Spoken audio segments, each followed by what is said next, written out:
Bertrand Russell, probablement le plus grand philosophe et mathématicien britannique du XXe siècle. Sa grande œuvre, c'est Principia Mathematica, un livre qui fait date dans l'histoire des sciences et par lequel il cherche à donner des fondements logiques aux mathématiques. Bertrand Russell écrit Éloge de l'oisiveté en 1932. Et d'abord, qu'est-ce que le travail ? Il existe deux types de travail.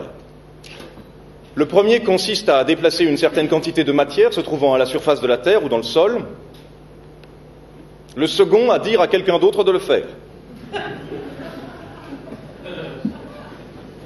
Le premier type de travail est désagréable et mal payé.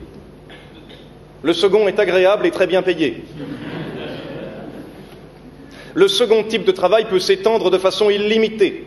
Il y a non seulement ceux qui donnent des ordres, mais aussi ceux qui donnent des conseils sur le genre d'ordre à donner. Il existe une troisième classe d'individus, plus respectée que ne l'est aucune des deux autres. Ce sont des gens qui, parce qu'ils possèdent des terres, sont en mesure de faire payer aux autres le privilège d'être autorisés à exister et à travailler. Ces propriétaires fonciers sont des oisifs. Et on pourrait donc s'attendre à ce que j'en fasse l'éloge. Malheureusement, leur oisiveté n'est rendue possible que par l'industrie des autres. En fait, leur désir d'une oisiveté confortable est, d'un point de vue historique, la source même du dogme du travail. La dernière chose qu'ils voudraient serait que d'autres suivent leur exemple. Travailler est issu du latin populaire tripaliare, littéralement torturer avec le trépalium.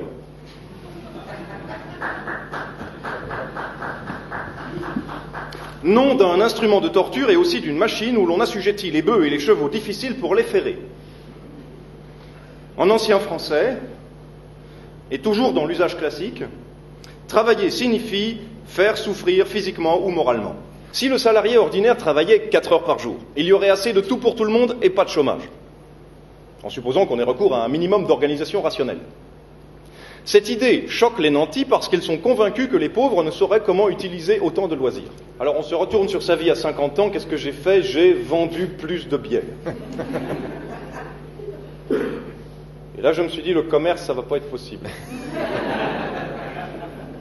Et heureusement, il reste le secteur public, au moins on travaille pour le bien commun. Pour ce faire, et comme c'est devenu la mode depuis Konrad Lorenz, qui en son temps a séjourné des mois entiers immergé jusqu'à la ceinture dans un étang boueux pour mieux s'intégrer à un groupe de palmipèdes sur lequel il avait jeté son dévolu, il semble que Somerville ait tenté de s'imprégner totalement des mœurs du paresseux.